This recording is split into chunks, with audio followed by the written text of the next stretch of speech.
y'all. So Thanksgiving is right around the corner, but I just couldn't wait. I've been craving some dressing, so I'm going to make some for supper tonight. And normally I would make this ahead of time and let it sit in the refrigerator overnight and then cook it the next day. But I'm craving it too bad, so we're going to mix it up and cook it tonight. And I'm going to show y'all how I do it. Might not be how you do it, this is how I do it, and we like it.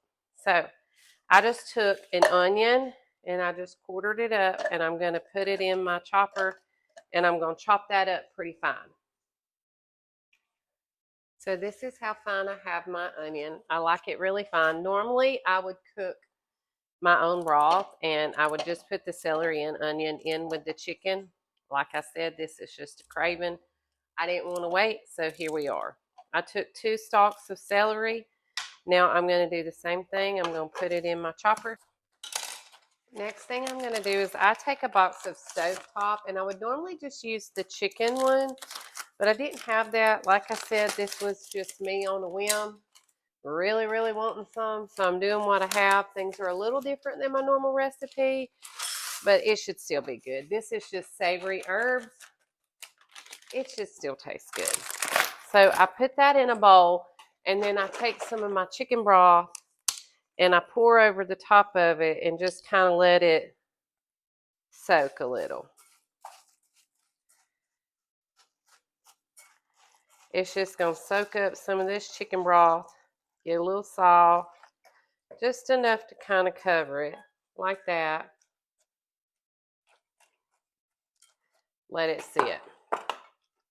So we're going to let. Next thing I'm going to do is I'm going to take an egg. I'm going to put it in a large bowl over here. And I'm just going to go ahead and whip that up a little. Then I have my leftover cornbread from my soup the other night, and I'm going to crumble that in here. And then I made another thing of cornbread that I'm going to add that as well. And you just take it and you just squeeze it and break it up in here. It's kind of going to get a powdery sense in a way. What's funny to me is you make up your cornbread, you cook it, then you crumble it all, mix it with wet ingredients, get it wet again, and then cook it again. Never really understood that, but hey, it works. That's what we're going to do. So we're going to crumble up both of these things. Normally when I'm cooking for Thanksgiving, I have about 4 things of cornbread, and I do twice as much as what I'm showing y'all right now. But tonight it's just going to be for us. So I'm not making as much. So now we're going to get our other one. We're going to crumble it up. So I was just going to show you what it looks like once you crumble it up. You don't want any big old hunks in it. Next, I'm going to take that onion and celery that I mixed up, and I'm going to dump it over here. I may need my bigger bowl. We'll see. Because even with half the recipe, I still got a big old bowl. Then I'm going to take sage. Some people don't like sage. I like sage in mine. And I'm going to put about, you don't want a whole lot of sage. Maybe a tablespoon. We're going to dump that in there. Sage, once you add it, if you got too much, you can't take it out. Then I use a can of cream of chicken soup. If I could talk today. I dump that in there.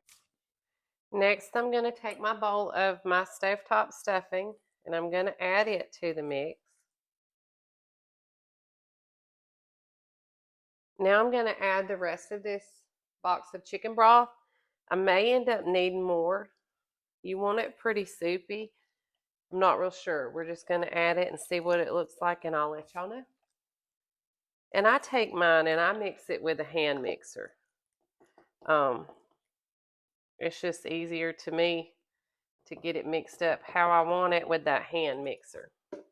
So this is pretty thick, so I'm going to use another box of chicken broth, probably about half of it, and I'll save some to use for the gravy that I make to go with it. But it's pretty dry, and like I said, you want it soupy, otherwise when you cook it, it's going to dry out. So I ended up almost using this whole thing. I'd say there's probably only that much left in it because you want it pretty soupy. See how soupy it kind of is? That's how you want it. Otherwise, it's not gonna it's gonna dry out. I normally have this big old pan that I use, but I think it's gonna be too big, so I just got a little throwaway disposable aluminum pan and I sprayed it down. So let's see how full it gets.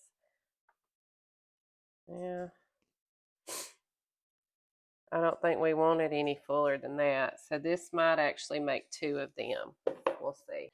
So it did just about make a full pan. It's not quite as thick, but we're just going to cover it up and I'm going to freeze it. And next time I get a hankering for some dressing, I'll have one in there ready to pop in the oven.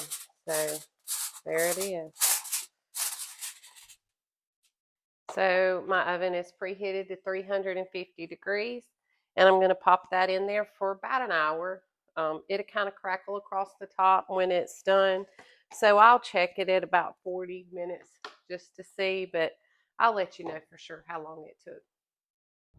And it did take an hour to get it done. Ooh, looky there.